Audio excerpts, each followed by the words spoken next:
자, 오늘 5분만 읽는 말씀은 쉬운 한 번째. 마가복음 2장 13절에서 17절 말씀. 성경이 말하는 죄인입니다. 제목은 성경이 말하는 죄인. 성경이 말하는 죄인은 무엇이냐 이거죠. 본문은 알피오 아들 레이라는 세리의 집에서 일어난 일입니다. 학자들은 여기서의 레이는 세리 마태를 의미한다고 합니다. 마태, 마가, 누가, 요한 할 때 마태입니다. 그러니까 이 식사 자리는 주님께서 세리 마태를 주님의 제자로 부르시는 자리입니다. 여기에서 바리새파의 서기관들은 주님께서 죄인과 함께 하시는 장면을 보고 시비를 겁니다. 이때 주님께서는 자신의 정체성을 드러내면서 세상에 오신 목적을 밝히십니다. 이 본문을 배경으로 하면서 우리는 성경이 말하는 죄인이라는 제목으로 은혜를 나누고자 합니다. 성경이 말하는 죄인이 무엇이냐 이런 말입니다. 자, 성경이 말하는 죄인 무슨 뜻입니까? 먼저는 하나님과 비정상적인 관계에 있는 사람이라는 뜻입니다. 성경이 말하는 죄인은 하나님과 정상적인 관계에 있지 않은 것을 먼저 의미합니다. 본문 15절에 그의 집에 앉아서 잡수실 때 많은 세리와 죄인들이 예수와 그의 제자들과 함께 앉았으니 이는 그러한 사람들이 많이 있어서 예수를 따름이니라고 말합니다. 사람이 많이 모이는 곳에는 반드시 사람과의 관계가 중요해집니다. 또 그 관계에 따른 그 사람의 위치가 결정되고 거기에 따른 대우를 받게 되지요.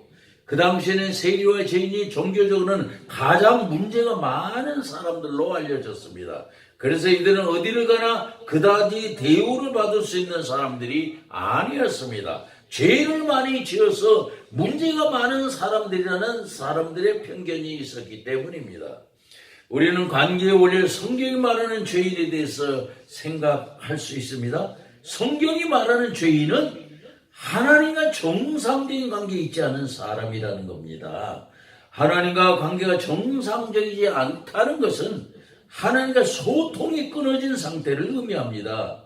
이것은 세상적으로 죄를 많이 지었느냐 안 지었느냐고 상관이 없습니다. 세상에는 죄를 많이 짓고도 죄를 전혀 짓지 않았다는 사람이 많이 있지요. 이런 사람들은 굉장히 자기 중심적인 사람이라고 볼 수 있는데요. 실제로 내가 가장 중심적이다 할 때는 이미 죄를 많이 지은 사람이라고 볼 수 있어요. 지나치게 자기 중심적인 사람은 하나님을 생각할 줄 모를 뿐 아니라 다른 사람도 배려할 줄 모릅니다. 지나치게 자기 중심적인 사람은 남을 배려할 줄 모르고 자기만을 위해서 살아가는 사람들이라고 볼 수 있습니다. 남이 죽든지 살든지 관심이 없지요.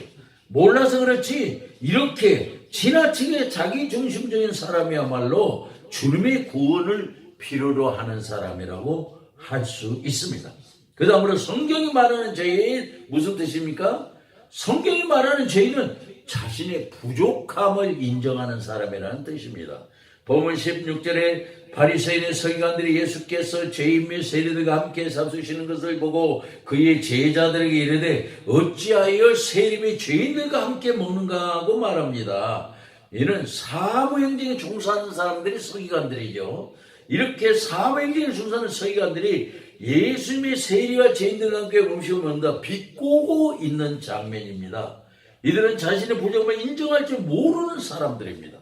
자신의 부족함을 인정하는 사람은 주님과 가까이 하면서 주님의 도우실 필요로 하는 사람인데 그 주님 자신의 잘못을 인정하지 않는 오히려 주님을 비꼬고 비난하고 있는 것입니다.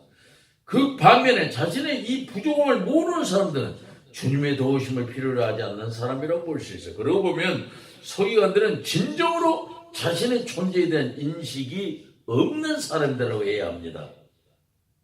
여기서 자신의 부족함을 인정하지 않는 사람들은 다른 말로 교만한 사람들이라고 얘기할 수 있어요.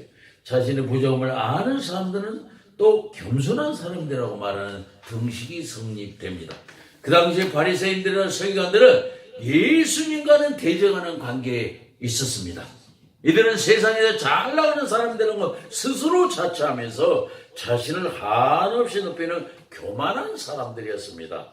이것은 겸손과 교만의 문제이면서 알고 보면 자신의 존재를 인정하느냐, 인식하느냐, 못하느냐 그 문제인 것입니다. 그런데 놀라운 사실이 있습니다. 무엇입니까? 세상에서 잘 나가지 않는 사람이라도 주님의 도우심을 필요로 하는 사람이 있는가 하면 세상에서 잘 나가는 사람이라도 주님의 도움을 필요로 하는 사람이 있다는 역설입니다. 다만 신앙에서는 이렇게 자신의 문제를 인정하고 하는 사람을 겸손하다고 말하고 자신의 문제를 인정하지 않는 사람을 교만하다고 말하는 것입니다. 중요한 사실은 무엇입니까? 이렇게 자신의 문제를 알고 인식하고 자기 존재를 아는 이 겸손한 사람을 주님께서는 다 안아주신다는 사실입니다. 오늘 본문에 그래서 주님께서는 세상에서 문제가 많다고 손가락질을 받았던 세리와 죄인을 주님께서는 이렇게 가까이 찾으신 것입니다. 마지막으로 성경이 말하는 죄인 무슨 뜻입니까? 주님의 도우심을 인정하는 사람이라는 뜻입니다. 본문 17절에 예수께서 들으시고 그들에게 이르시되 건강한 자에게는 의사가 쓸 데 없고 병든 자라에게라야 쓸 데 있느니라. 나는 의인을 부르러 온 것이 아니요 죄인을 부르러 왔느니라 하시니라고 말합니다. 이 말씀에서 중요한 것은 무엇이에요? 주님과의 상관성입니다. 어떤 사람이 주님과 상관이 있는가의 문제를 역설하고 있는 것입니다. 이 상관성에 우리는 스스로 자신이 죄인이라고 인정하고 받아들이는 사람을 보아야 합니다. 왜요? 이 사람이 주님하고 상관이 있기 때문입니다. 자신이 죄인이라고 고백하는 사람이 바로 주님과는 상관성이 있다는 것이죠. 그러니까 성경에서 말하는 죄인은 세상에 죄를 지은 죄인이라는 의미가 아니라 주님과 상관성이 있는 사람, 즉 주님의 도우심을 인정하는 사람이라는 뜻입니다. 이런 사람은 주님 앞에서 자신은 별 볼 있는 존재라고 인정하고 고백하여 주님의 사랑을 받을 사람입니다. 여러분, 세상에서 가장 안타까운 사람이 누구인 줄 아십니까? 자신이 병자이면서도 병자인 줄 모르는 사람입니다. 병이 들고서도 자신이 병이 든 줄 모르는 사람은 죽을 병이 들었다고 봐야 됩니다. 자신이 병이 들은 줄 알아야 의사를 만나 치료를 받고 나을 수 있기 때문입니다.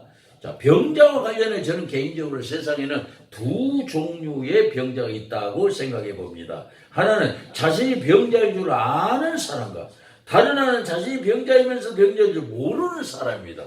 이 원리를 신앙에서 동일하게 적용이 가능한데요. 세상에는 자신이 의인이라고 믿는 죄인과 죄인이라고 인정하는 의인이 있을 뿐이라는 사실입니다. 가는 인생일에 저와 여러분 자신을 죄인으로 고백하여 주님과 상관이 있는 사람이 되기를 바랍니다. 그리고 놀라운 주님의 축복을 많이 체험하는 사람들이 되시기를 바랍니다. 기도하십시다. 주님, 우리로 하나님과 비정상적인 관계에 있는 사람임을 알게 하소서. 자신의 부족함을 인정하는 사람이 되게 하소서. 그리고 주님의 도우심을 인정하는 사람이 되게 하소서. 자신을 죄인으로 고백하는 사람에게 반드시 복을 내리시는 예수님의 이름으로 기도합니다. 아멘.